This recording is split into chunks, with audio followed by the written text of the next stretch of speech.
April 24, 2023. Everybody please rise for a Pledge of Allegiance and remain standing for a moment of silence for our departed brothers and sisters and for all our brave servicemen and women who sacrificed to protect our freedoms. I pledge allegiance to the flag of the United States of America and to the republic for which it stands, one nation, under God, indivisible, with liberty and justice for all.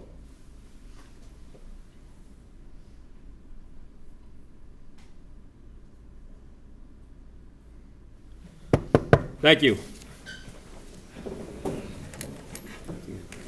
Okay, roll call of officers. President Kevin McCaffrey is here. Secretary Treasurer Danny Pacheco. Here. Vice President Chuck White is here. Okay, Recording Secretary Laura Campione. Here. Trustee Ed Polgar. Here. Trustee Charlton Paul. Here. And Trustee John Zapoli. Here. Okay. I'm going to call on our Recording Secretary Laura Campione for a reading of the minutes from the meeting of January 29th, 2023. Good morning. President McCaffrey called the meeting to order at 9:15 a.m. There was a pledge of allegiance followed by a moment of silence for all our brave men and women of the armed forces who sacrificed to protect our freedom. There was a roll call of officers. All were present. President McCaffrey called on Recording Secretary to read the minutes from October 30th, 2022 General Membership Meeting. President McCaffrey asked for a motion to accept the minutes as read. A motion to accept the minutes was made by Brother Ike Wilson, seconded by Brother Anthony Braunstein. Motion was approved unanimously. Communications, none. Financial report. President McCaffrey called on Secretary Treasurer Danny Pacheco to read the financial report. President McCaffrey asked for a motion to read the summary of the financial report for the months of October, November, and December 2022. A motion was made by Brother Jeff James and seconded by Brother Ike Wilson. Motion was approved. Secretary Treasurer Danny Pacheco read the financial reports for the months of October, November, December 2022. President McCaffrey asked for a motion to accept the minutes as read. A motion was made by Brother Ike Wilson and seconded by Brother Jeff James. Motion was approved unanimously. Trustees' declaration. President McCaffrey called on Trustee Paul to read the trustee declaration. Trustee Paul reported that the trustees of the local 707 Executive Board have examined the books and records for the locals of the month of October, November, and December 2022 and have found them to be recorded correctly and the bank balance is verified. Unfinished business, YRC New Penn integration. The proposed change of operation is currently on hold. New business, contracts recently ratified, none. Contracts being negotiated, Midwood Ambulance, Westside Tennis, ABF Freight, T-Force. Two-person meeting for T-Force. The local union is in Washington on February 9th. The local unions will be briefed on the union proposal based on the member survey's responses. A schedule for negotiation is expected to be released at the meeting. Good and welfare. Members were given an update on the timing of the application for the 3 Teamsters Scholarship Fund member for children and grandchildren are eligible. President McCaffrey reminded members who are veterans, Local 707 has Teamster veteran pins available. Workers' comp update was given by Rob Rogers of Miller and Caggiano, who gave update on the changes to workers' comp laws and answered questions from members. Health and welfare, new summary plan. Descriptions are going to be printed shortly and will be distributed on the job sites. Surprise Billing Act. Notice was sent out in December, but a corrected notice is being sent out to correct effective date. Effective September 1st, the Surprise Billing Act will take effect for our welfare fund. You have when you have an emergency care or get treated by an out-of-network provider at an in-network hospital or ambulatory surgery center on an emergency basis, you are protected from surprise billing or balance billing. Members are reminded the fund continues to receive out-of-network charges for anesthesiologists, assistant surgeons used in non-emergency procedures. Remember, if your doctor is part of a group where some doctors are in-network, you need to verify the doctor treating you is in-network also. Pension fund update. The pension fund recently received the proceeds of our supplemental SFA funds totaling $114 million.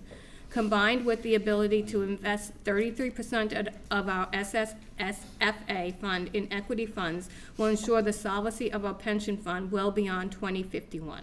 Motion to adjourn was made by Ike Wilson, seconded by Anthony Brossi. Motion passed unanimously. Respectfully, Laura Campione.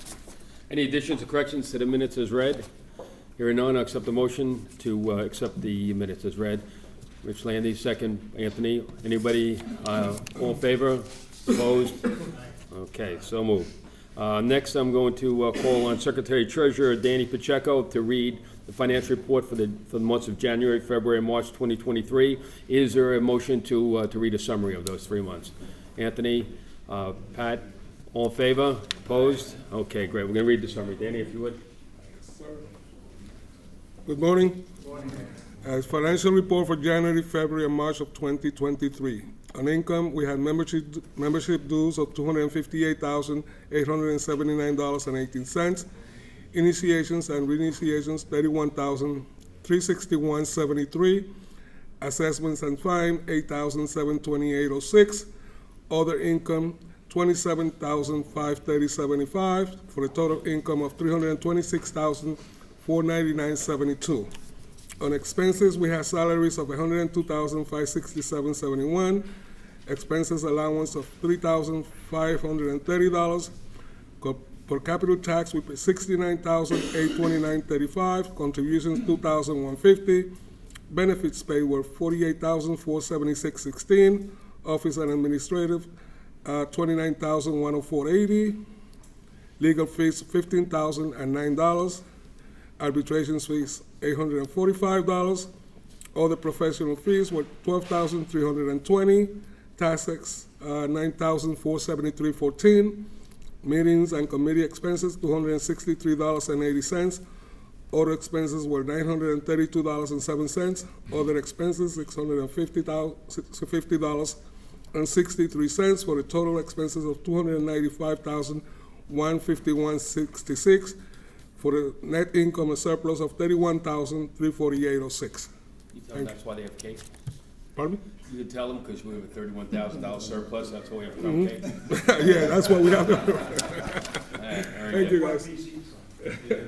Any additions, corrections to the financial report is read, or any questions? Okay, with that, accept a motion to accept the financial report as read. Rich, second by Anthony. All in favor? Yeah. Just, it makes it easier for the recording secretary if I say the same people all the time, so if you don't mind. So, okay, all in favor? Opposed? Okay, it is accepted. Next, I'm going to call on, who's doing the, Charlotte, I forgot this is Charlton's new role. Yeah, Charlton Paul to read the trustee declaration for the months of January, February, and March 2023. All right, good morning, everybody. Good morning. How you doing? The trustees of Local 707 Executive Board have examined the books and records of the local union for the months of January, February, and March, and have found them to be recorded correctly, and the bank balance is verified. Also, I just wanted something else to talk about. Just wanted to be on camera. They want to be on the camera, okay. By the way, I just want to let you know that we are, the Zoom got out of control. I mean, we just couldn't do it. People were talking, there was background noise, no one could hear anything. So what we're doing is we're recording these and we're putting them on our YouTube channel, Teamsters Local 707. I think we put that on the notice. So if people want to see what's going on, well, I think it's a good idea because not everybody can get to the meetings, but you can pick up your phone and look at it while you're, at the end of the day when you're trying to kill some time or something, you know what I mean? You can watch the union meeting. So with that, I'm going to call on Rob Rogers from Miller and Caggiano to give us some updates on workers' comp. I think anybody that has worked with Miller and Caggiano now, who we've started referring more people to, have found out they've been you can't beat the personal touch, and you get their cell phone numbers, and the response time is great, and the results I think are going to work out very well for everybody. So, Rob, if you would. Thank you, Kevin. Okay. Good morning, everybody. Good morning. So there hasn't been too much changes since we last spoke, but just one of the things to keep in mind, within the last year, they did change how doctors get approval for some of the treatments, such as therapy, injections, and surgeries. So now more than ever, it's important when you have doctors that are treating you to make sure that they're familiar with the changes to the compensation guidelines and how they have to submit. And if denied, request a second level review of explaining why the therapy, injections, or surgery is warranted, because the compensation system is unfortunately trying to limit the attorney interaction and is putting some of the onus on the doctors to make sure why you need specific treatment before they're going to approve it. So that's why when it's important when you have a sit down with us, we make sure the doctors you're treating with are familiar with the compensation system and can get you the appropriate treatment that you are seeking. Because otherwise you could get delayed for a very long time for treatment that, if it's done properly, can be done, in the expedited time that's necessary to get you the proper treatment, get you back to work, or continue working. Because the way comp is set up, you can work and still treat. A lot of people think that if they are back to work, they don't have the case anymore and they can't treat, but that's not the fact. The facts are, as long as you were injured on the job, you have compensation coverage for your injury, whether you're working or not working. All right, minor changes may not affect most of the people here. To volunteers, there are volunteer firefighters that are still subject to workers' compensation. There was a small change in their rate. So if you're a volunteer firefighter, that also could be covered under workers' compensation, just so you know. I saw someone at a Center Reach Fire Department, so I thought maybe that would be appropriate. Does anyone have any? One other. You have a question? Yeah. What is our rate up to now? It is 11. I want to say 11.23 and 5 cents. It keeps going up by the average of the rate within New York State. Just the discussion earlier today, there was somebody who had a coworker who the employer wasn't giving the comp paperwork to fill out. That's not right. If that happens, let your union know. Certainly call us, because we can still proceed with initiating the compensation claim and filing the paperwork with the Workers' Compensation Board, even if the employer is trying to do something shady and not give the claim information. It's going to take longer because they have to give the claim to the insurance carrier. But by just pretty much just saying, hey, I'm going to contact my union, contacting my lawyer, they kind of relented and gave the paperwork that was necessary. You shouldn't have to, I don't want to say scare tactics, it's just like, hey, do the right thing by me, all right? Yes? We have a situation where before they give you a claim number, they want you to speak with a nurse over the phone, Right. which was never the case a long time ago. How are they able to still do that? Shouldn't you fill out the form, you should be able to get the claim number? That is outside of compensation, where they're not supposed to. The employer is trying to circumvent the compensation system by having somebody find out and talk to somebody before they're represented, or before anything even happens, because they're trying to say, all right, let's say you had an accident, right? And right now it's your knee, right? But then once you settle down, the adrenaline wears off, you realize, well, it's my knee, my back, there's multiple injuries, but they're going to say, well, you spoke to our nurse and she said there's only one injury here, when in fact there could be others that just you haven't noticed yet, haven't manifested the pain, because certainly when you have one area that's really hurt, that's kind of where your focus is at. And then next thing you know, like, oh yeah, well this happened. They're, like I said, they're not supposed to do that. I think I don't know, was there anything with the contract with that? We had a discussion on it, yeah, so Yeah. I was going to, if I didn't send you that contract language, Okay. I think I need to still send you that. Okay, so we'll look at that. Like, for comp purposes, no. But the employer is trying to do something, and if it's in there contractually, they may be allowed to do it. I'd have to take a look to see.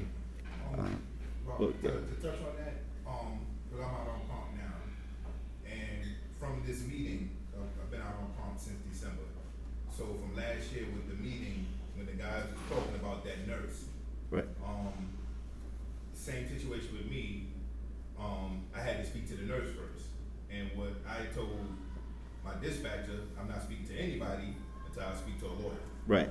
And that's when I contacted Greg, and he said, we can speak to the nurse, just give basic answers. Don't go into detail of the injury. You can just say you was hurt, and pretty much that's it. They're gonna make their own diagnosis either way. Right. But right, just make it short and sweet. Right. There's no need to go Right, into so detail. if that's kind of the situation where they're not gonna give you anything without, just say, I was hurt, I haven't been checked out by a doctor yet, I'm hurting it. It hurts everywhere, right? Just Can't sleep. yes. What happens if you have an open comp case and you haven't closed and you're going from one company to another? So if you have an open compensation case, it tracks with you. It doesn't matter if the employer changes or if that employer is no longer in business, because it's covered by the insurance carrier. So as long as the insurance carrier now is stuck with the claim, whether you're a different employer or retired, you still have a comp case following you. The only time it would change is if you have a new accident injury to the same or similar body part. Well, then the new one kind of is there, and the old one tracks for what we call apportionment, meaning that you had an injury, but so there's maybe a percentage to that claim and a percentage to the new claim. Yes. How long it takes to get a case number if you have an accident? It shouldn't take that long. Usually the insurance carrier send it out within, I'd say, a week or two. For workers' comp, it's usually like 7 to 10 days from when we file everything with the board. If it goes further than that, what would be the next step to do? So we've had situations where we've filed the workers' comp part of it, and we'll get a workers' compensation claim number. But if the job hasn't given the claim information to the insurance carrier, then workers' compensation board will reach out to the insurance carrier saying, hey, if you don't start sending in, I should say, they'll research the employer. The employer has an insurance carrier associated with it, and they'll say, hey, if you're not sending in your claim information, whether you're accepting it, denying it, they can be penalized. Yes. With our company, you get that carry case number that they forward report. They'll give you the ABF claim number, then you'll get a letter in the mail in a couple of weeks from the workers' compensation board with the WCB number. If you have an injury, you use the ABF number first. Yep. Whose responsibility is it to let the compensation know that you've been injured? In other words, like filling out the C3 form, Right. whose responsibility? The injured? Well, so your only responsibility is to notify your employer you were injured, right? So your employer then is supposed to put the claim into the insurance carrier, and then you can sit down with us if you choose to use us. We fill out the C3 form with you, and that's how we notify the workers' compensation board and send something to the insurance carrier when we know which insurance carrier it is. Like I said, usually within the first day you're supposed to get claim number and who the carrier is. Unfortunately, it doesn't always happen. You get an insurance company claim number, but as far as the WCB number, how do you? So that will get generated when we submit a C3, a retainer, and then the insurance company also sends in notification to the board that, hey, here's our claim. It generates a workers' compensation WCB number.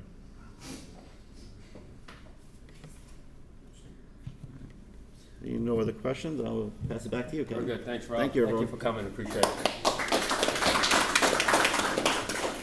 Enjoy the Islander game, Lee. Yeah. Okay, next, I want to, on the old business, I want to talk about the YRC New Penn integration, that the ill-fated change of operations that has not got off the ground, and as of right now, the IBT has told them that they will not hear that change of operations because that they believe that the change as proposed is against the contract, and it would require a vote of the membership. So the basic tenets of why they're saying that is that in their plan, they had proposed a bunch of utility workers to be able to change road drivers to utility workers. They want to follow the FedEx, Old Dominion kind of model, and to a certain extent T-Force, where the road drivers spend an extensive amount of their time working the dock. They'll go in there and they'll load the trailers, come in, et cetera. More so on the FedEx and Old Dominion side. A lot of, you probably know this, a lot of the YRC, or they keep changing their name, I guess it's Yellow now, right? The Yellow presidents and higher ups all came from FedEx, or majority of them came from FedEx. So they're trying to follow that model. And what that is that the road drivers are interchangeable with dock workers. Our contract says if you start in one classification, with the exception of ABF, which was a practice that was carried over from that change of operation in 1996, you need to stay in that classification for the rest of your shift. And by having road drivers work the dock and then go out and do road work, it's against the contract, and it would have to be voted on by the membership. Additionally, the way they propose the work moves, it's not follow the work. They're just saying, hey, we're gonna send people here, send people there, but they're not showing you where the work is coming from, how it's going. And all of you, or many of you that have been around since '08, remember the fiasco with the yellow and roadway integration, where we had, we just put these companies together, they slapped them together, but to their credit, I think they did it the right way, in that first of all, we need to understand 1 and 1 never makes 2 in these instances, because you have overlapping service areas, et cetera. So what they did is create a pool system where if they needed more people, you could bid for a terminal. If they didn't get the numbers right, whatever, you would bid out of that pool to go over to the into any openings that occurred based on the work that was generated. So they haven't done either of those things. Maybrook is a very good example. There's a new Penn terminal that cohabs with the Maybrook facility, and they have they're represented by Local 641. They are moving most of that work, the city work of Maybrook and the new Penn work, to Jersey, Connecticut, and other places, and they want to leave the people there without them following their work. It's our position that they should follow their work first. That's where it's going. Whoever's left over, whatever work they're bringing into the new Maybrook service area, can bid in based on their seniority. So there's a lot of issues here, a lot of gaps, and a lot of things that need to be fixed. And the IBT said we're not hearing that change until it is in compliance with the contract. So no timeline whatsoever. People talk about why they want to do that.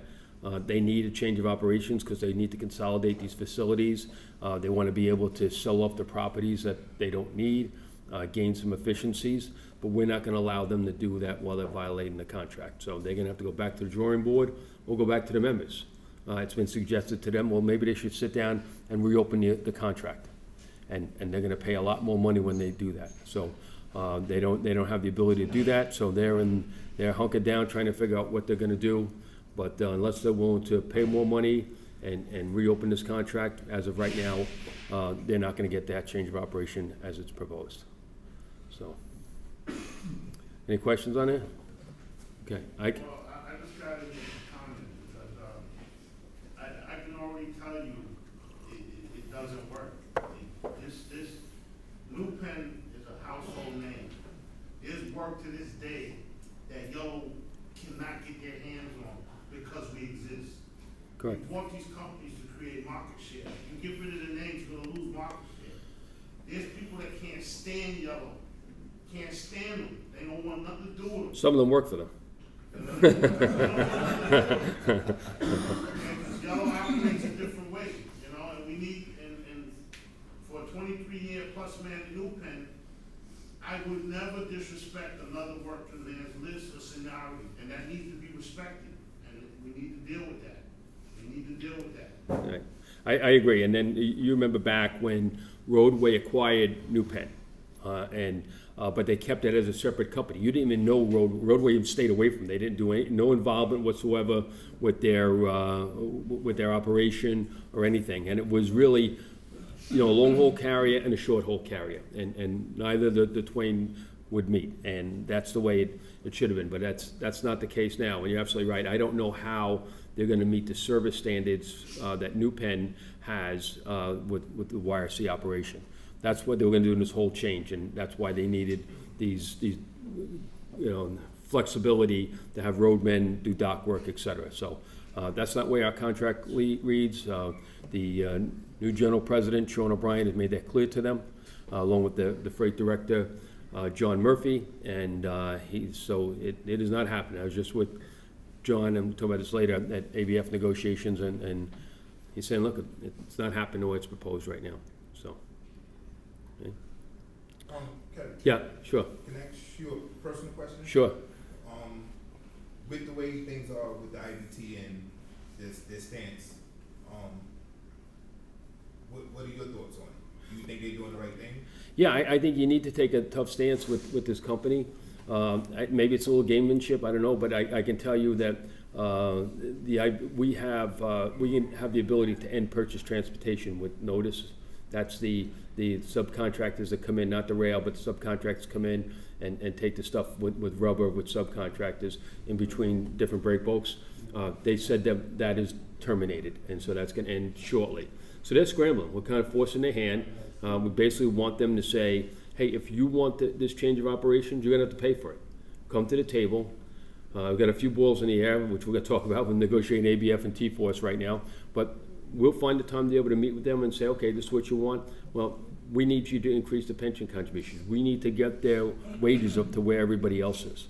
And they said, well, they can't do that unless they got this change. I said, well, let's do it all at one time.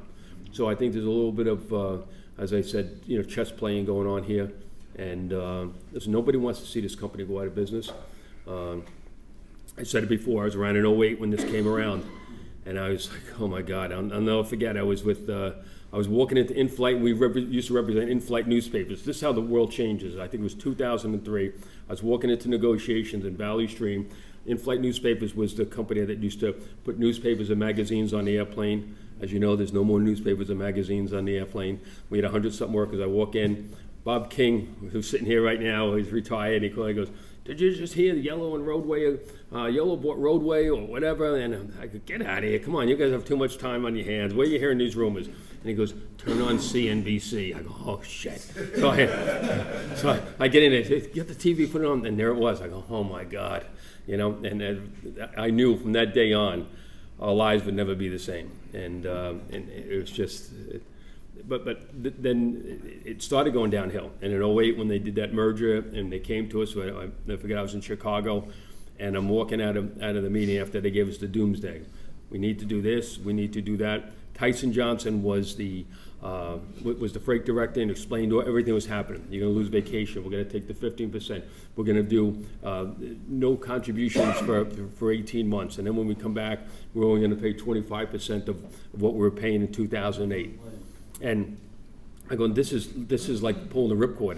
This is, so and he stood there and he goes, well, boys, he's going, this is a shit sandwich, because the banks were going to close down if we didn't agree to it, like over that weekend. We had to be able to go and bring it to the members. He goes, this is a shit sandwich. Your only choice is mustard or mayo, And members voted on it, swallowed hard, voted on again and again. And I was just saying, and we walked out of that meeting. I was with somebody from another local, and he turned to me. He goes, this company's going to be out of business in 6 months. This was in 2008 after that meeting. I said, I sure hope not, And it turns out that this company, as we know, has got 9 lives. It has already used up 15 of them. That's my favorite saying. So are they going to survive? I don't know how they can. I didn't know how they were going to survive in 2008.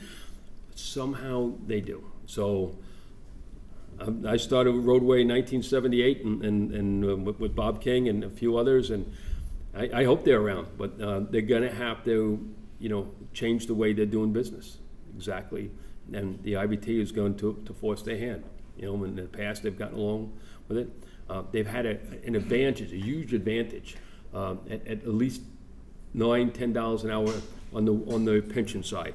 On the wage side, it's been $3, $4, $5 an hour as the other scales go compared to an ABF. And you got an ABF that's operating, that keeps paying profit sharing bonuses because they're operating in the 80s now, and they're paying the full freight. YSC has to figure out a way to be able to pay their employees what everybody else is paying them, pay those pension contributions so people have a real reliable pension that they can live on when they get out. And that's what they need to do. And this IBT leadership is going to make sure they do it. And we got to hope that they got one more life in them. Why don't you sit ADF management with them? We did. We have. So, All union. yep. You can do it with union employees. They know that. It's like anybody here a Jet fan, It's like, yeah, it's me, long suffering, right? At least I'm old enough to remember when Joe Namath won the Super Bowl, and it's like the same. You're watching it because it's the same old Jets, right? We always say that, same old Jets. God damn it, and same old YRC. That's the analogy I make. God damn it, why can't they get this shit?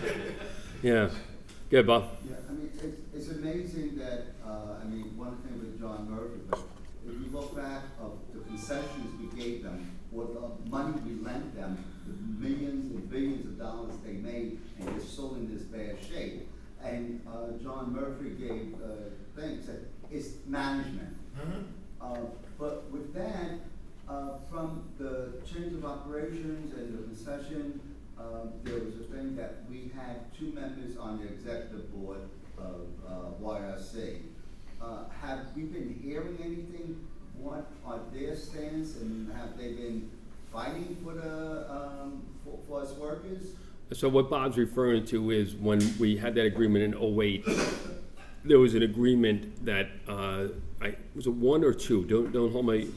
2 representatives appointed by the Teamsters to sit on the board of directors for YRC, okay? And so in the past, I haven't been crazy about, who they've had.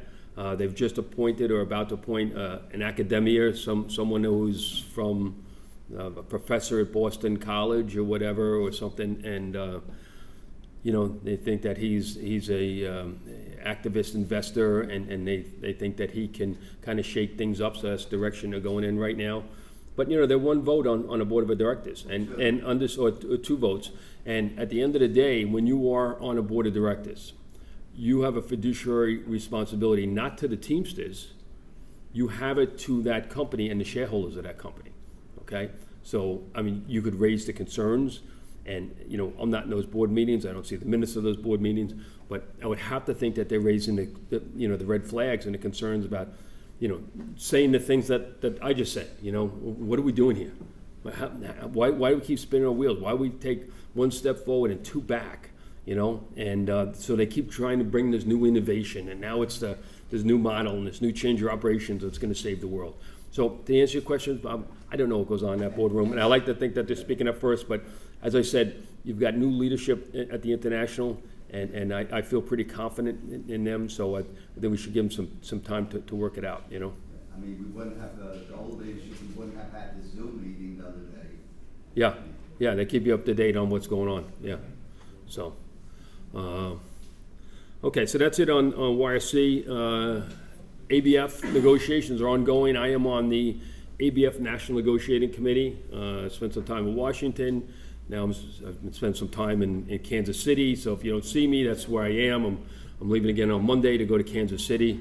Not a lot going on in Kansas City, and especially there's no trees. There's no trees, and there's not much else going on out there. At the embassy suites right by the airport, so not much going on there. But we're getting work done, and with ABF, it's going to be about money. They're well positioned to be able to pay more money, and we're going to make sure that they do. So as I said, it's a good operating company, and there's not a lot of language. We didn't get a lot of requests for language changes. In conjunction with the National Committee, I'm also the chairman of the ABF Supplemental Grievance Hearings and Negotiating Committee, so I'm sitting down with the company on individual issues. If any of the ABF guys want to chat a little bit afterwards, I can't get into the details, but I want to make sure that I'm not missing anything, because we did not get a lot of proposals from the ABF members specific to the supplement. But it's good because the idea here, I think, is money in the pocket and in our benefit funds. And so that's what we're looking for, and it will make life a lot easier. The language stuff gets a little more complicated. I also serve on the T-Force Negotiating Committee. I'm trying to split my time. They've asked me to focus on ABF right now because I am chairing the New Jersey, New York committee. But ABF I'm at T-Force, a different situation in that it's going to be a lot about language. They had a package contract basically. We want that to look more like a freight contract. They were allowed to do almost 50% subcontract their road work. That number has got to come down. I was on the last committee, and there was 2 people that voted against recommending that contract to the members because of that subcontracting. It was myself and John Murphy, who is now the freight director. So now he's overseeing those negotiations as well. That's the T-Force contract. So there's got to be some substantial changes for there, and it's they're being very firm about it. I think the last negotiations, everybody just walked out. So there's going to be a lot of work to be done with T-Force. So they said 50%. The contract allows 50% subcontract of their road work. So that's got to change. You know, so there's a lot of things that need to be done differently there, make it look more like a freight contract than a package contract, because they basically, in the beginning, started with this, with the UPS contract. It was the UPS labor guys were the guys that we dealt with, and simultaneously we were having UPS hearings, and there was just too much overlap between the package division and the freight and the freight. And right now, in fact, T-Force, then UPS Freight, was actually in the parcel division. You know, now it's in the freight division where it belongs. So we got some work to do with So they can T-Force. actually change the years of service on the new contract for T-Force. Are you talking about on the pension side? Yeah.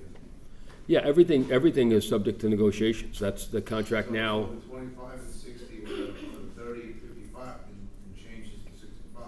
That's in the contract right now. That's the Okay. contract now, but then in the negotiations, they can change that. They can take out that 25, 60, and 30, 55. Everything. That was only UPS. Everything is subject to negotiations, okay? Right now, they are honoring that contract language, okay? I would be very surprised if John Murphy or Sean O'Brien let them diminish the pension benefits at T-Force, okay? I would be very surprised. Like I can, just short of a guarantee. Years of service. Everything, they could cut your salary by $10 an hour too, okay? I doubt that's gonna happen. Okay, Bob, you had a question? Yeah, in listening, is there any, I'm not getting a sense that, there's a plan for getting, ABF, T-Force, and YRC back into a national master freight agreement. Is there any plan, to do that? At these contracts, not right now, no. They're just so, they're all over. They're too far apart. There's no way that you could do that. That's not part of our bargaining strategy right now. Listen, I don't think, I mean, I we. know it's back in that, but down the future, it's gonna be. It could be, but not at this contract. We're focused on, you know, there's such a disparity. It really is. It's all over the map. But T-Force with their contract language, with you know, ABF versus YRC in terms of what they're being paid and things like that. Look, do we know that we have to give more flexibility to some of these companies if we want them to stay in business? These contracts were negotiated and started like in the 60s when they had the first national master freight agreement. And you look at it, some stuff has changed. Like we're going over this contract. There's rigging language in there. Does anyone know what a windlass truck is? WINDLASS? No. Okay. So it was still in the contract language. If you're using a windlass truck, then you get a 20 cents more an hour or something like that. So a windlass truck is like one of those flatbeds that tilted down, almost like the tow trucks, and they had one of the big winches on there that would the big round winch that would pull something. So if you were rigging and pulling machinery up, and you're operating this thing with the cables, and that was a windlass truck. So I finally agreed to take that language out because I didn't know what it was. You know, that was the last contract. You look at a couple contracts before, it's still in there, New Jersey, New York supplement. They want to take out the rigging language. I said, what are we doing here? Let's just leave it in there. It's not hurting anybody. Okay, you're not going to, we have checkers. Read the contract. You have checkers. And if you use the gang system versus the utility system, you get 7 cents more an hour. Does anyone know what the gang system is? Or the gang system where everybody can do everything, but the language is still in the contract that you have pushers and pullers, you know. So some of that, I said, just leave it. It's historical language in there, and so it's still in. It's not in the ABF contract, but it's still in the YRC contract. If you take the time to read it about job classifications. So, but I can remember when we did the ABF and Carolina change, and out of it came that the work rules that we had at ABF would stay in place.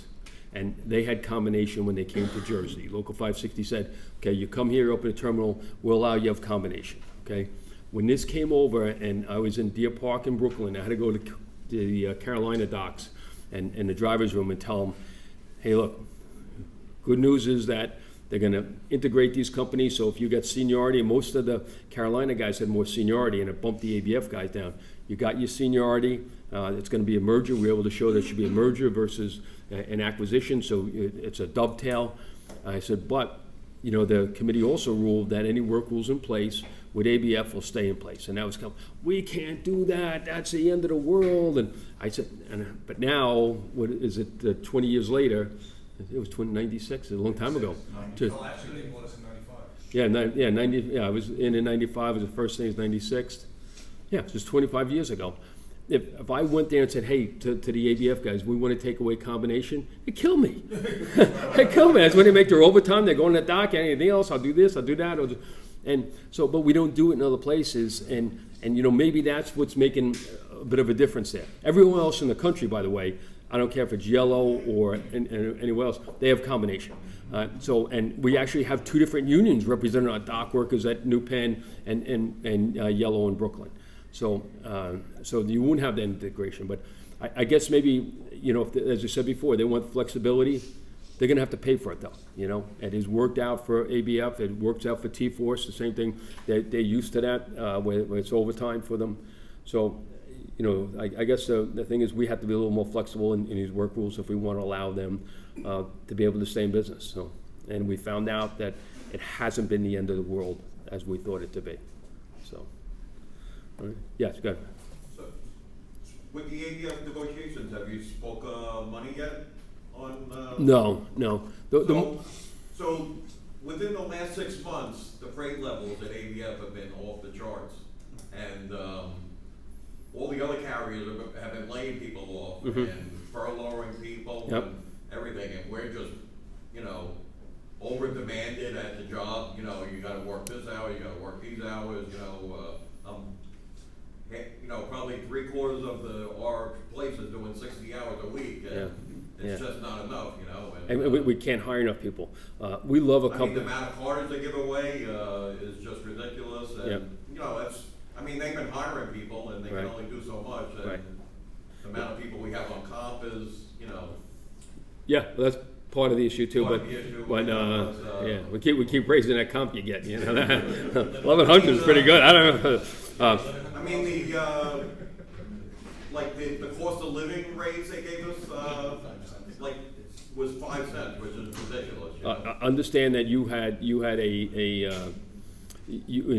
a profit sharing bonus, so they took the profit sharing bonus versus the other.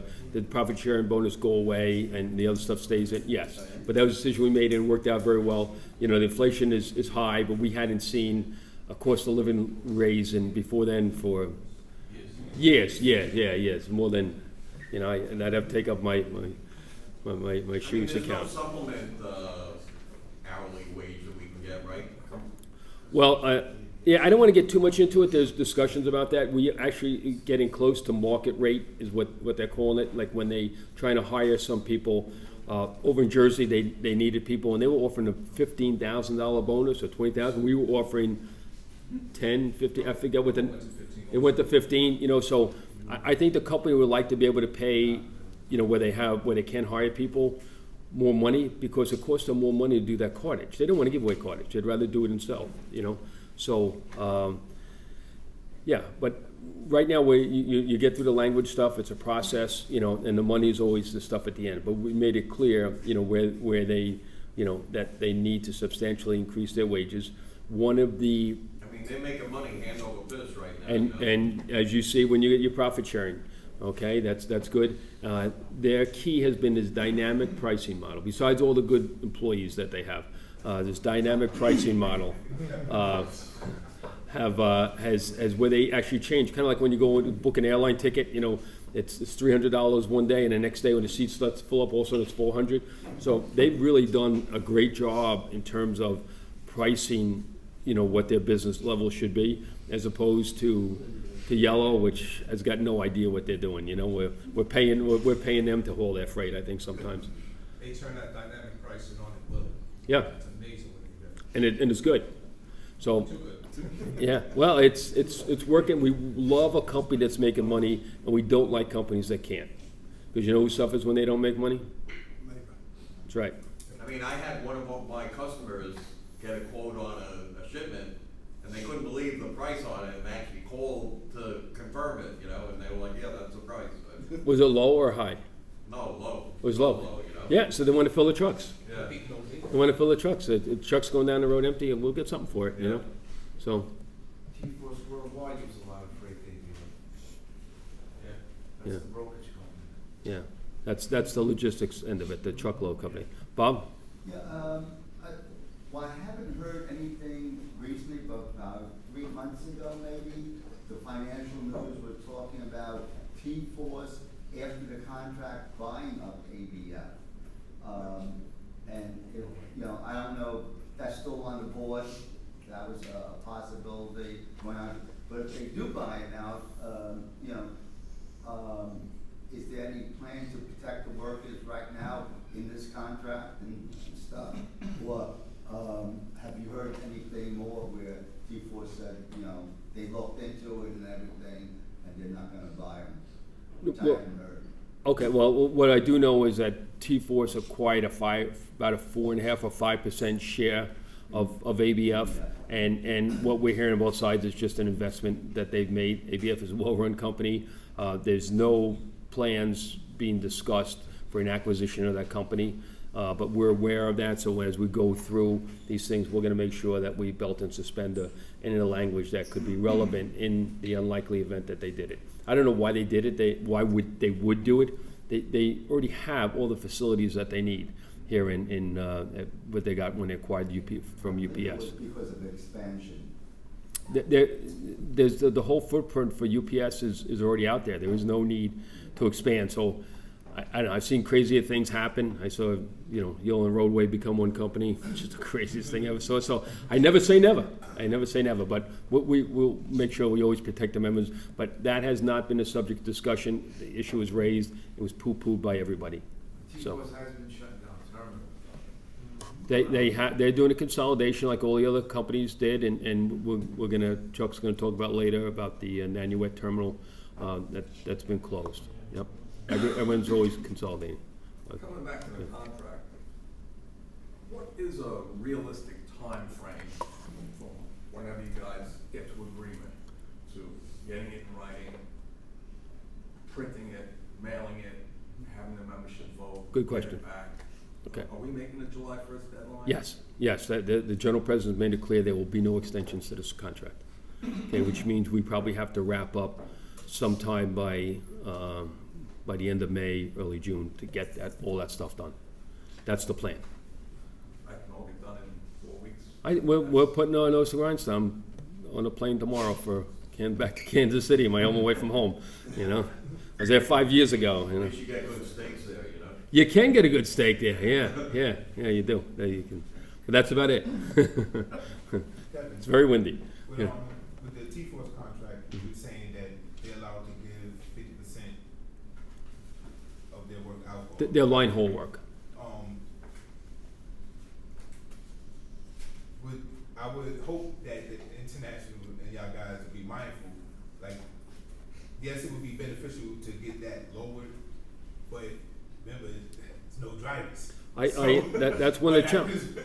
But you know why there's no drivers? Because we're not paying the drivers enough money. Exactly. It's exactly why there's not enough drivers. That's all you're getting paid. I'm driving this tractor trailer, and school buses drivers are making what we're making. Come on, they got to raise the salaries. We've made it clear to them. That's why you can't get drivers, because you're not paying enough money. We're not going to allow you to subcontract this work. Okay, you figure it out. You pay them more money to attract the people that you need to do. That's the bottom line. And that is the same, you know, that's hanging over the head of YRC, where they're not rushing they're reluctant to open up the agreement because they know what's going to happen. They're going to have to pay more money. They really got to pay a lot more money. Okay, so that's the bottom line, and we're going to hold their feet to the fire. The new general president, your freight director, and everybody else on the committee is committed to making sure that it happens. They also gotta protect the existing jobs in Grover, and we got strong language in here, and they need to Yep. hold them to that language. Yep. So, okay. Anything else on the old business? Okay. Now we're going to go to new business. Talk a little bit of OTB. John, I think we completed the cashier picks, which allows for the cashiers on an annual basis to, and correct me if I'm wrong, Laura, you know this better than I, an annual basis to move from branch to branch. And secondly, the other issue is the Call Place branch. The lease is up at the end of July, and my latest discussions with them were that they're still in negotiations with that landlord to extend that lease or possibly find an alternative location if that doesn't work out. So, anything else on OTV? Okay. Next, contracts recently ratified, Hudson News and Grimes Hills. Hudson News, the old MDI, just tell you how this business changed, like the in-flight newspapers.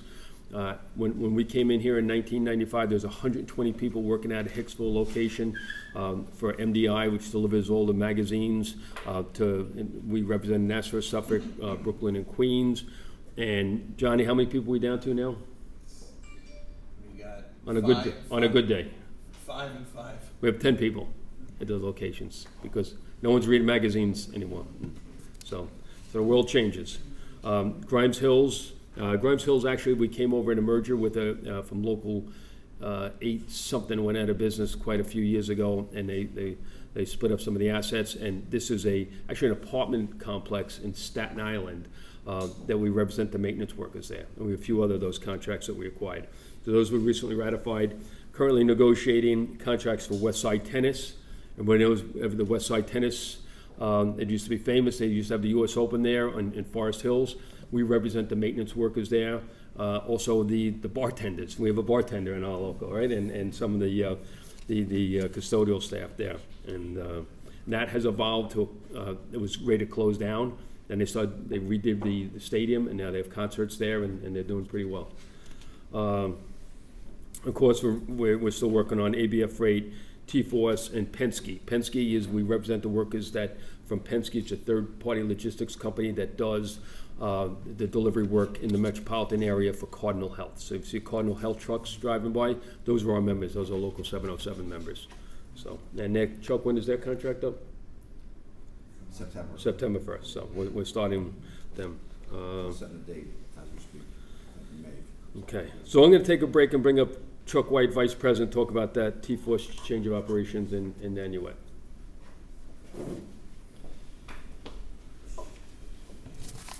Morning, everybody. So this terminal has opened, closed, opened. Now they're talking about closing it again. They just put a $100,000 dim machine up on the dock, and they're closing the terminal again. They originally wanted one person up to Newburgh, and pretty much everything else was going to go to their Moonachie terminal and Wallingford, Connecticut. A lot of the guys at that terminal came down from Newburgh, so that became a problem. So we put in a dispute immediately on that. Right now, they don't want to delay the closing. The closing is set for May 19th. With that dispute in, it had to go to a committee. So they're bending a little bit. We're getting 4 city drivers and 1 road driver up to Newburgh. It looks like nobody took the Wallingford. That was their own choice. There was 2 guys allowed to go to Wallingford. That's an hour north of Greenwich, Stamford area. So nobody wanted to go up there. So we got a lot going to Moonachie, which is 641, and the rest are going back up to Newburgh. They all have retreat rights because they're not even sure if it's going to work. They just recently closed Binghamton, and this is the second terminal in our area that has closed down. But everybody seems pretty good with what's going on because they're going back to Newburgh, and the rest are going to Moonachie, which a lot of guys in Nanuet kind of lived in Jersey area, so it's an easy back and forth. And like I said, everybody's got retreat rights. They want to see if it works. They said their engineers thought they can get around it. We don't see how it's going to work because they're going to run Westchester out of Moonachie, New Jersey, and they're going to run the Suffering Tuxedo part out of Newburgh, which is a long drive down. But the Moonachie, we don't see how that's going to work to Upper Westchester. Maybe to Rockland County because that's going to Moonachie, but I don't know how they're going to get to Westchester from Moonachie, New Jersey. So they want to give it a shot. Everybody's got a retreat right, so they're pretty much going to see how it goes. But this is not the first time this is closed. Yeah. Exactly. It's the exact same thing, and they even said that in the meeting. They said that we know we've done this before. They broke it up just the same way. It's these engineers. They're young engineers. They came in. They thought they could run around Nanuet, and they was I heard a rumor from somebody that they were going to close it, and nobody believed it, and it ended up closing. we can't figure out, they haven't done any work on the place. They put a $100,000 dim machine in, but there's holes in the parking lot that you can get stuck in. But it is what it is. They kind of, even the mechanic there said he wasn't buying a new truck because he goes, they're not fixing the place up. So, but they own that property. They don't want to sell it. They want to hold on to it for a little while and see what happens. But that piece of property in that area, Rockland County, is going to be sought after immediately. So I'm hoping that we get back in there, or at least somebody else gets back in there that we represent. Any questions on it? I don't think anybody here is from Nanuet or Newburgh. Yeah, but I can tell you that G-Dub will straighten them right back out. Quick, real quick. Yeah, I mean, it's a great location. It's a great location. We run out of there. That was my terminal I ran out of. We did Jersey, Connecticut, all of Rockland County, and a little touch of Orange County, like Greenwood Lake. So it's a great location, and I know Estes was in there for a while. Obviously, it was overnight before it came UPS, but Estes is probably looking back at it again because they got thrown out of there to put UPS back, overnight back. UPS, now it's T-Force, back in there. So we'll see what happens. That's where we're at. Everybody's good with where they're going. Any questions? Wasn't there a terminal up in Elmsford, New York, that was run by overnight back in the... Carolina had a terminal in. Yeah, there was. Carolina had a terminal come in when we came in 1995. Carolina had a terminal in. That was at Warehouse Lane. Yes, yeah, it was on Warehouse Lane. What happened? It's still there. Terminal's there, but Who's in there now? That's when we went to, Nobody? That's Okay. when they closed it. You were there. So, all right, thanks, Chuck. Next, the reinstatement of the $100 new member initiation fee. So during COVID, we closed down having meetings, and as you know, we changed our bylaws a few years ago that put in a $100 new member initiation fee. And what happened is you got charged above the regular initiation fee an extra $100. And if you came to a union meeting and went through the new member orientation, which we wanted. We want people to know what it's like coming to a union meeting. We want them to know, sit down with the vice president who goes over and talks about what happens, what it's like to be a union member. We tell them a little bit about their benefits, et cetera, the benefits of being a union member, and we stand up here and they get sworn in. I mean, it's a pretty good deal, a big deal for everybody. Everybody seems to like it. And if they come to that meeting, sign off, we give them the $100 back. So that's why you had people coming. But we stopped it because we weren't having in-person meetings. And so we think it's a good idea. We're going to reinstate it. So the executive board made a motion to reinstate that beginning on June 1st. We're going to send out the notices. So any of the new members coming in, we're going to say, what's this $100?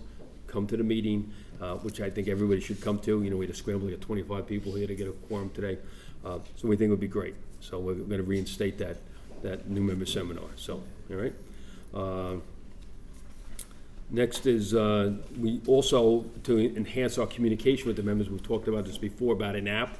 So I've had John Zappoli doing some research on it. So John, want to come up here and give a report on which direction we're going to be going in with this with our app and website?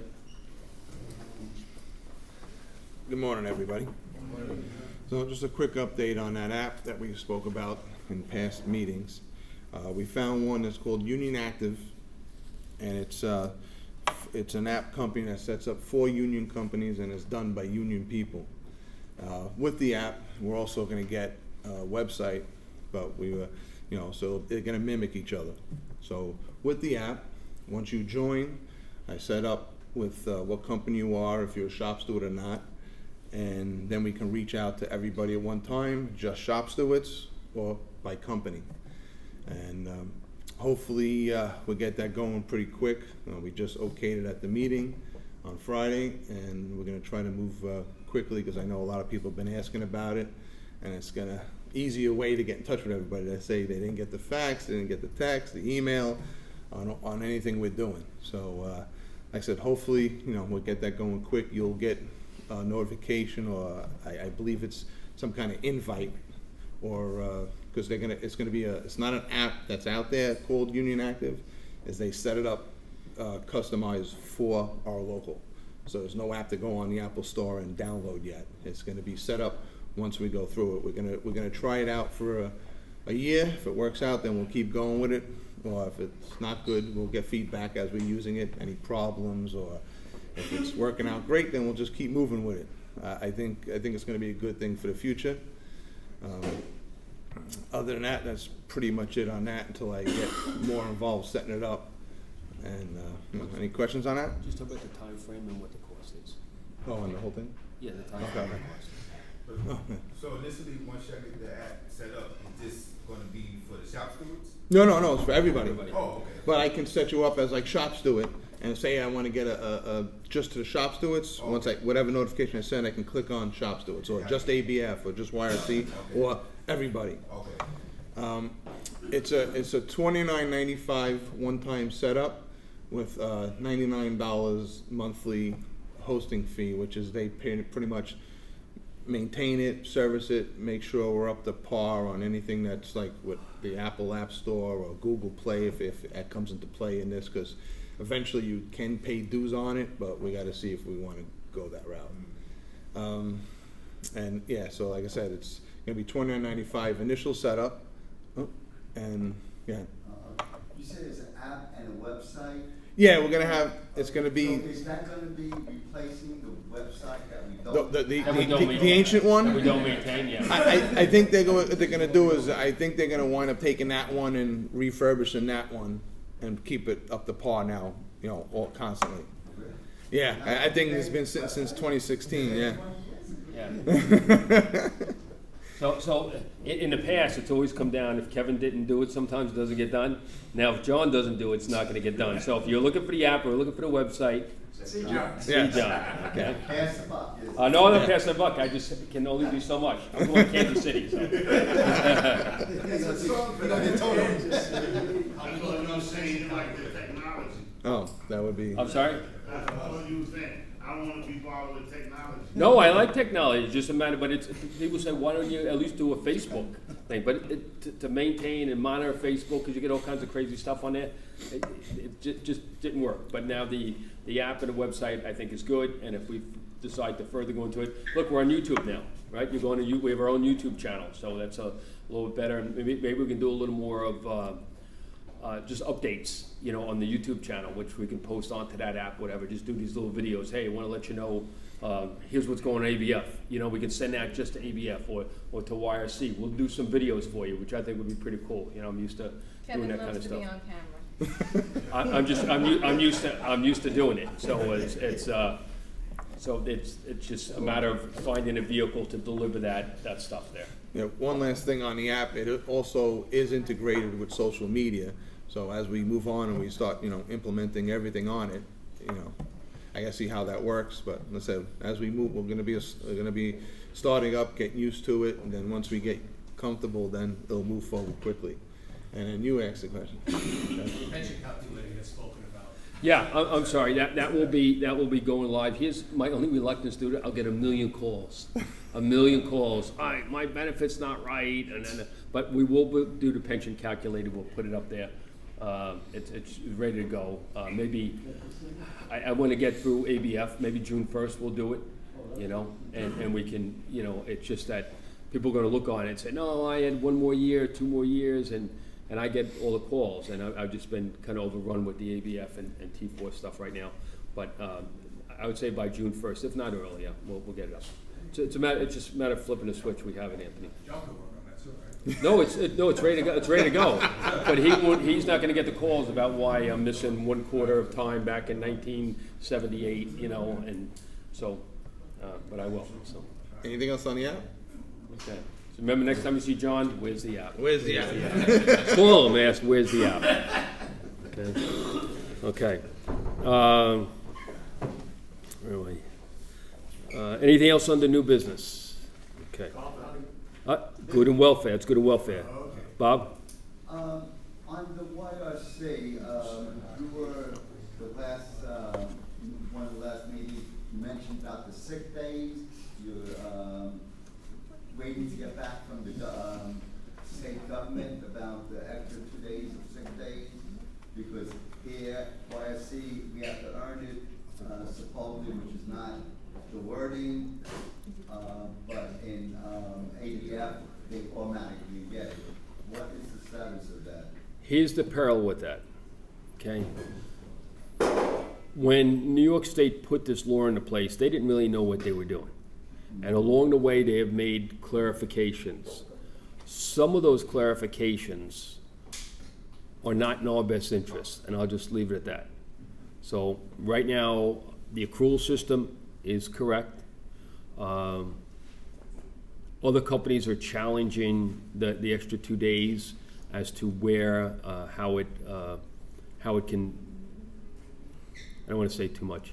Just, it's, what they're doing is correct, and we're happy that YRC and ABF are paying those extra 2 days, and all the other companies that are doing it that way. So we wouldn't have, there is a challenge right now, a grievance that one of our members in Maybrook Road Drivers filed to say that those 2 days should be paid at 1/52 versus the 8 hours. So that is a grievance that's going through the procedure. I think it's going to go to legal counsel to help disseminate what that language really means.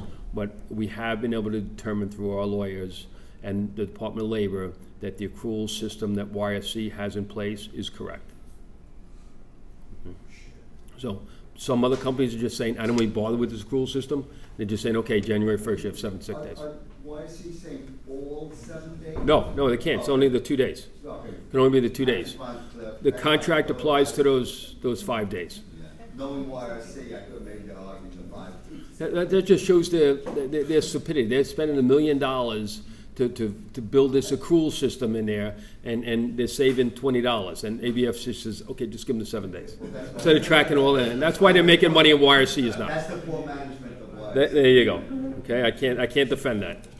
So, all right, so we have workers' comp update from Rob Rogers. I want to talk a little bit about some of the changes in the not changing the welfare fund, but there's some updates. We talked about those SPDs. They are printed. They're going to be going to the job site. We're going to work with the stewards. People have to sign off on them, so you're going to get a sign-in sheet, and we're going to make sure that people that get them sign for them. And there's the up-to-date changes that are going to be in there. But there's also, every year, we have to send out what they call a summary of material modifications. This is any changes in the benefit plan over the year. And so we're going to insert these in, because these came out after we printed the book, so we're in the process of putting those in when we give you the book. But just to update you, the federal government had made some rules about COVID, about vaccines, testing, et cetera. And so right now they've eliminated the requirement that any copays for immunizations, booster shots for COVID-19 without a co-payment when provided by an in-network provider. I'm sorry, we'll provide benefits to immunizations, including booster shots for COVID-19, which have been approved by the FDA without a co-payment when provided by an in-network provider. So if you want to go to your doctor, as you do with your flu shot now, and they give you the flu shot, they don't charge you a copay. But if you go to CVS to get your flu shot, they charge you $25. But if you give us that, we have something. If you give us that for a flu shot, if you give us that the receipt and the immunization card, we'll give you that $25 back. We'll continue to approve the medically necessary appropriate services for COVID-19, but we used to have that there was no co-insurance for any treatment for COVID-19. That has ended as well. It'll be treated like anything else. We will not cover over-the-counter COVID-19 tests anymore. That the government has stopped that requirement. You will be covered for PCR tests. Those are the tests when you go, and it's a little more.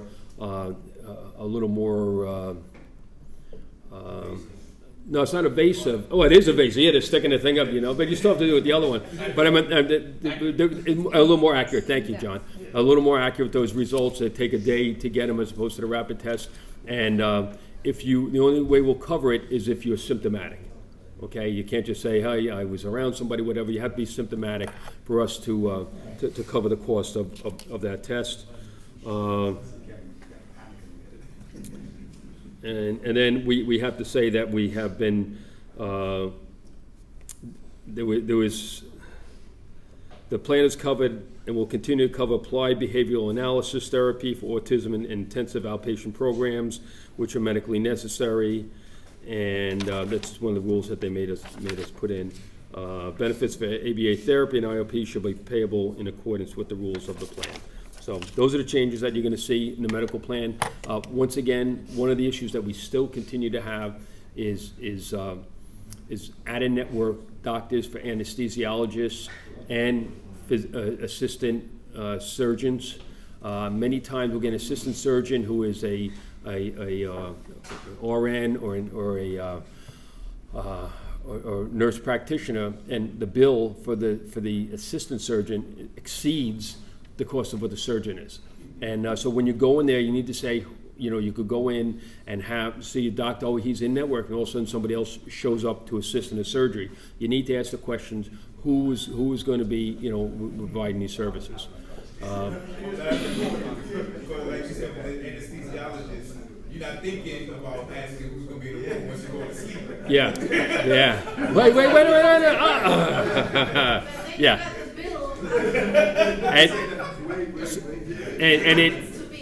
And it's an adventure, because I get involved in them. I got to make the calls and say, hey, listen, they didn't do it, and we have to negotiate the bill down, and you get notices. One good thing is that they cannot use non-payment of medical bills against your credit. That's a rule that has changed. So I'm the one that has to deal with those issues, so please try not to do it, And so that, and we said the no surprise billing, that was in conjunction with only emergency services. So if you got, because it wasn't fair, you'd go into a hospital and you'd see we got to take you right in. We have to take you right in. You're having a heart attack, or you have some sort of traumatic injury or whatever, and on an emergency base you're being treated. You're not asking questions. Who is this? If it's you or your kids or whatever, or anyone in your family, and so it's not fair. So the government came in and said, they set up a system where they had to accept our reimbursement, or they have a chance to go to arbitration. It's a good thing. It gives us a lot more flexibility in those negotiations. So, but if it's ambulatory surgery or something you do in advance, please ask the questions. A lot of times you'll see one doctor in a practice and he's in network, and another doctor, same practice, is not. So, all right, so we're working on that. Kevin, would you guys take Blue Cross Blue Shield? Do you take only if the Blue Cross Blue Shield? But that's why in the emergency situation, they don't expect you to do that. But in advance, you need to ask the questions. So, as you know, we're a self-insured plan, and guys, just keep it down. Keep it down. We didn't. They couldn't get the mic to work today. So we ended up with our welfare fund is doing very good. We're up to 16 months of reserves, but we just got hit with a $2 million claim. So everything comes. Yeah, guys, keep it down. So we continue to provide some of the best medical care. We're constantly working on that. We do this and that, and but at the end of the day, you get a $2 million claim. But we're in a good place. We're in a good place with our welfare fund, as you know, with our pension fund, with the infusion of money and the additional money received, and the ability to put that money in return-seeking assets, a certain amount of it, 30%. I think it's really, guys, can you just keep it down? Guys, just keep it down, please. And so to be able to put that stuff in, to invest that money properly, we're going to be well positioned. And we work hard as the trustees on the fund, myself, Chuck, and Danny are the trustees on the 707 fund. And we're working hard to make sure that money's going to be there for a very long time. We're constantly doing stuff. The way it was set up, you had to, they're put in, which was really good. You need to have at least a year of reserves in cash, almost cash. So in the past, if you had money in the stock market, lost money, and you needed to take that money out to pay benefits, which we do every month, you lost money. And you don't lose money in the stock market unless you sell. We had to sell because we had to pay benefits. Now it comes out of that cash account, and we have a 2-year reserve, not just 1 year. So I haven't seen a market cycle that's gone beyond 2 years where I'm starting to bounce back. So we're in a good place. We're constantly fine-tuning that in accordance with the guidelines, and I'm going to make sure that we're going to, the pension money we have, going to be put into effect. And we're still working on an additional plan where we can take different We weren't allowed to go retroactive in any benefit improvements. We can't change the formula for accruals, only on new money. So we're setting up a new, we're not quite sure what it's gonna look like, a way to be able to treat new contributions differently. And I think that would be a real boon to the YRC members if we get substantial increases, and also it'll benefit the ABF members as well. So we're doing a lot of things, a lot of work going on with the pension fund to make sure that we don't have any of the issues that we did in the past. And we're in a good place, and we want to stay there. So, any other questions on that stuff for the welfare fund? I have a question. Yes. Why was our short-term disability reduced? On the T4 side? That's correct. I don't know. We'll talk about it. I wasn't aware that they did it. Team Care used to be responsible for it. Now it supposedly went to the state. It went from 500 to 150. I have no idea. We can look into it. It's news to me. Right? So we'll find out. Okay, we'll talk after the meeting. Team Care was responsible for providing the short-term disability? That's correct. And it went from 500 So now it was taken over by the state because we got 3 extra sick days from the state. That doesn't sound right. That I'm doesn't sound, talking to a guy who works on the dock that was getting 150 a week. yeah. I don't know. We'll find out. I don't control the T-Force benefits, but I do know a little bit about them, and I can make a phone call to Question. yeah, and I'll find out, because they have those T-Force negotiations going on simultaneously with ours, and so I'll be able to speak to somebody, and I'll have you an answer, okay? At that, next is our scholarship golf outing. It's gonna be on June 12th this year, and I wanna bring up Bob King, who runs is the president of the Retirees Club, runs the 50-50 for us, and has continually helped out in helping us raise money here for the scholarship fund. Gonna put on my official retirees hat. I want you all to look at it, because someday, for $15, you can have one of these too. All right? I'm taking orders. It won't look as good though. All right. Also, it covers the sunlight on the top of my head. Okay, it's that time of year where the shop stewards are all receiving, I hope they've received them already, 50-50 tickets for the scholarship fund. This is a biggie for us. We raise money for scholarships for our children. So it's $7,500 for over the 4 years. We give a boy, we give a girl, and we have 1 grandchild.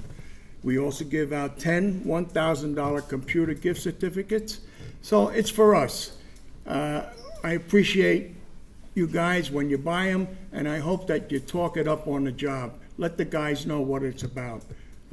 You know, you may not have a child ready at this point, but this is how we get the money up there. So when you have a child ready for it in high school, and the application has to be in by May 1st for this year. But if you happen to have a kid and you don't realize that he's eligible, get one in, and we'll talk about it. You know, we're not that hard on things. We want to give the money away. Not a lot of students apply because we don't have that many kids graduating at one time. Everybody has a good chance. You don't have to have a mastermind child. You got to have a kid that's just got his numbers up there a little bit. So we all have a chance. The golf outing is on the 12th. Kevin has started this thing. It's a great outing. It's not for us guys because we can't afford to play, but it's for people businesses that we deal with, and other locals who bring people. And they spend a lot of money, have a great day at the Hempstead Country Club. Breakfast, food out on a course, and a terrific dinner, cigars, open bar. It's something you would all enjoy if you could afford it. But we do have They can afford we it. do have a What are you doing? They can be there. We expect each and every one of you to be there. we do have a special rate for our own people. So just give us a holler. Please sell the tickets when you get them on a job. Buy the tickets and talk it up. Thanks a lot. Thanks, Bob. Thanks for killing our member participation. But I do tell you, it's really, it is over the top, and it is, the cost is going up increasingly. Our cost, that what they charge us before we do anything, is $325 a person. So that's why, you know, so what we do is we charge the members whatever the cost is, and, but it's really significant, you know, for the cost. We're there to raise money for the scholarship fund, you know. If anybody wants to start a golf outing that isn't so costly, feel free to do it. Don't look at me. I'm just looking to raise money here. If we have a good time, we can do that too, but someone else is gonna have to figure out how to do it. So, nothing wrong with hot dogs and hamburgers once in a while, you know, so, and a good time. That, I think, all we have left. Do we have any veterans today that have not received their pins? We have any veterans here that didn't receive their veterans pins? No? Okay. And so that's the last thing I have with that. Do we have the 50-50? Did we pull that out? And shake it up this time, right? Come on. Yeah, come on. All right, the same guy's winning every time. Yeah, come on. I don't know how that is, Andy. There's 105. 105 to the winner? 105 to the winner, all right. Why don't you have Bob King pull that over, one of the, somebody? There's a young lady over there. Yeah. Okay, she looks honest. Don't do what you did. Oh, there we go. Ah. Come on, Alex. Too much Hold pressure. on, it's gonna be my ticket. All right, yeah. Now we know Yeah, what's yeah. going on there. Okay. All right, here we go. The winner is 879-161. 879. I can't believe this, Jeff. Money goes to money here. $105 to Jeff, one of our shop stewards in Mount Vernon. That's it? That's it? All right, good. We come in the mail and check. Okay. All right, anything else? Yeah, don't forget to tip the one that puts out your number there. That's always appropriate. All right, with that, we have a motion to adjourn.